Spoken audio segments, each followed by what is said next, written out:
Une relation saine, c'est avant tout une relation saine avec toi-même. Alors ça a l'air bête, dit comme ça a l'air facile, mais il n'est pas possible d'aimer vraiment sainement une personne si tu ne t'aimes pas vraiment toi-même. Salut à toi, je m'appelle Charline Métral, je suis coach certifiée RNCP et experte dans le domaine des relations toxiques. Si ce n'est pas déjà fait, n'hésite pas à t'abonner à cette chaîne et à me mettre un petit pouce bleu sous cette vidéo si le sujet t'intéresse. Ce que tu penses de toi est donc très important, si tu veux être un bon, voire un excellent partenaire pour l'autre. Tu dois bien te connaître, tu dois connaître tes atouts, tu dois connaître tes forces.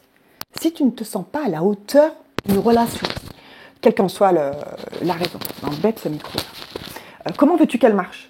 C'est important de prendre le temps d'analyser la relation que tu entretiens avec toi-même. D'accord? Parmi les habitudes saines à mettre en place dans ta relation, qui sont nombreuses, voici, je vais t'en présenter quelques-unes que tu pourrais mettre en place très rapidement. Tout d'abord, montre ton affection. Montre à l'autre cette partie de toi, de vulnérabilité. Tu n'es pas parfait, tu n'as pas à l'être. La proximité et la confiance vont souvent de pair. Alors essaye d'entretenir des petits contacts physiques avec l'autre, au quotidien ou au moins très régulièrement, qui aideront ton partenaire à se rassurer et à ancrer l'affection que vous avez l'un pour l'autre.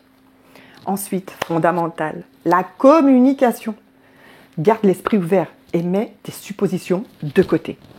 Au lieu de laisser tes sentiments non résolus s'envenimer à l'intérieur de toi, exprime ce que tu ressens, exprime ce que tu as sur le cœur.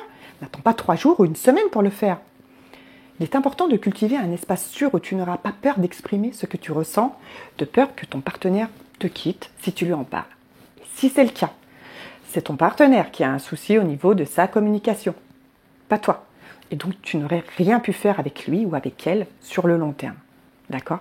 Une relation stable et forte a besoin d'une base solide et stable de liens émotionnels, mais aussi une base stable au niveau de la communication. C'est fondamental. Concernant le lien émotionnel d'ailleurs, tu dois pouvoir aborder tous les sujets que tu veux sans tabou. Tu dois te sentir libre de raconter ce qui te passe par la tête, autant que d'avoir des discussions approfondies sur des sujets qui te touchent sans craindre la réaction de l'autre. Ça, c'est ce qui s'appelle être émotionnellement intime. Et ça, c'est fort. Ça, c'est un signe important d'une relation saine.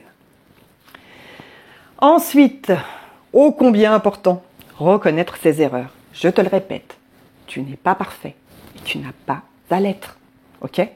Reconnais tes erreurs et fais un effort supplémentaire pour arranger ce qui doit l'être. Faire amende honorable après une dispute ne te diminue pas. Au contraire, cela augmente ta valeur. Oublie les vieilles rancunes liées à des disputes passées. Ne ressasse pas sans arrêt un événement qui s'est passé si tu veux une relation solide, qui dure sur le long terme. Et dis ou montre à ton partenaire à quel point il est spécial pour toi. Ça, il ne peut pas le deviner, il n'est pas magicien. Il va avoir besoin de l'entendre et de le comprendre vraiment. Ne le prends pas pour acquis en oubliant de lui montrer combien il compte pour toi, surtout si tu comptes traverser vents et marées avec lui ou avec elle. Il serait bon de lui les rappeler. C'est comme ça que vous pourrez rester ensemble sur le chemin. Et chacun doit garder son espace personnel. Garde du temps et de l'espace pour faire des choses que tu aimes faire et incite ton partenaire à faire de même.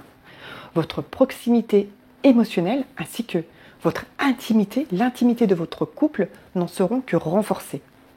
Trop de temps collés ensemble peut conduire à un sentiment de frustration ou de ressentiment.